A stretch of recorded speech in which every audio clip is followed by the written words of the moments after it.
আমি এখন যে কথাটা বলবো সেটা হয়তো অনেকের পছন্দ নাও হতে পারে।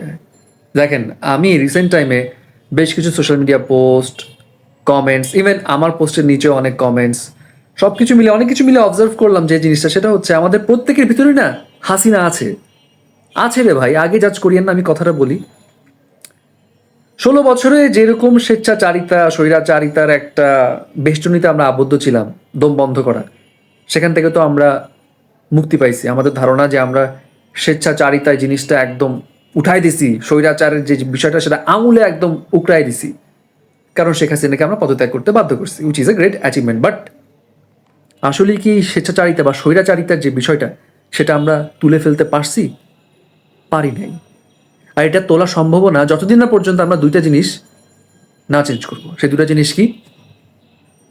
আপনি এখন একটা জিনিস দেখবেন, এখন অনেক জ্ঞানী হয়ে গেছে মানুষজন, সবাই অনেক জ্ঞান দিতেছে নানা রকম, বা চেষ্টা করতেছে।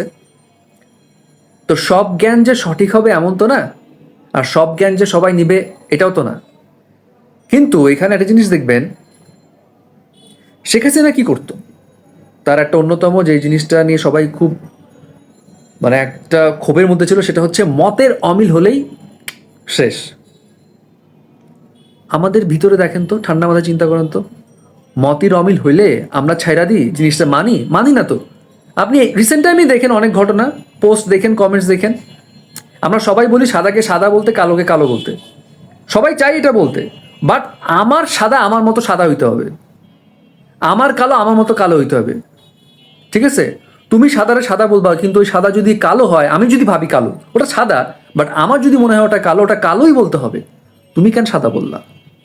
মানে আমার মতো হইতে হবে, আমার সব কিছু আমি সেন্ট্রিক। শেখ হাসিনাও তো ওরকমই ছিল, আমার সেন্ট্রিক, আমার কেন্দ্রের মতো সব হইতে হবে, আমার মন মর্জি, আমার মতো হইতে হবে। এটা আমার মতো হয় নাই মানে এটা চলবে না। আমাদেরও সেম বাবা, আমাদেরও সেম। আপনি একটা ঘটনা বা কোনো কিছু কাজ করলেন, সেটা একজনের ভালো নাও লাগতে পারে, পছন্দ নাই হতে পারে, সে আপনাকে এসে সুন্দরভাবে বুঝাইতে পারে যে বাবা এটা এভাবে হয় না, এটা এভাবে হচ্ছে না। এই বোঝানোর জিনিসটা আমাদের অনেকের মধ্যে নাই। ডিরেক্ট দাও একটা গালি ছুঁড়া মারো, দালাল, তাই তুই বুঝোস বেশি। ভাই ধরাই দে, ভ্যালিডিটি আই না, তুই অন্য কোনো জিনিস আইনা ধরাই দে যে হ্যাঁ ভাই এই যে এটা হইতেছে না, সিম্পল হিসাব। যদি আপনার কথায় ভ্যালিড থাকে তো মানবো না কেন? হ্যাঁ, আবার এটাও একটা জিনিস মানতে হবে যে আমরা অনেকে ভ্যালিড কিছু নিয়ে আসার পরও এক গোড়া হয়ে থাকি যে না না না মানবো না, তো তোমার এই ভ্যালিডিটির কোনো দাম নাই। চোখ দিয়ে বুঝাই দিতেছি, চোখে দেখে আঙ্গুল দিয়া যে ভাই এই যে ভাই, এই যে ভাই এইটা রিয়াল জিনিস, এটাই আসল ঘটনা। না, নিব না আমি, আমি যা বলবো সেটাই, ঠিক আছে? তো ওইটাই মতের অমিল হইলে আমাদের এখনো গায়ে ছ্যাত করে উঠে, মানে তেলের মধ্যে পানি দিলে যেমন ছ্যাত করে উঠে অমন। আর সমালোচনা ওটাও তো আমাদের হজম করতেই পারি না। আমি একটা কাজ করব, ওটা কেউ মানবে না, কেউ এটা সমালোচনা করবে, হ্যাঁ পাক না, বেশি বোঝো তাই না, হ্যাঁ কই থেকে আসছো, এই যে নানা রকম কথাবার্তা। তো এইটাই ভাই, অন্যের মতের রেসপেক্ট করতে হবে, মতের অমিল হবে এটা স্বাভাবিক। সবার মেন্টালিটি মাইন্ডসেট একরকম না। ডিসকাশন করতে হবে, আলোচনা করতে হবে, বুঝতে হবে আমার কোন জায়গায় ভুল বা সে কোন জায়গায় ভুল।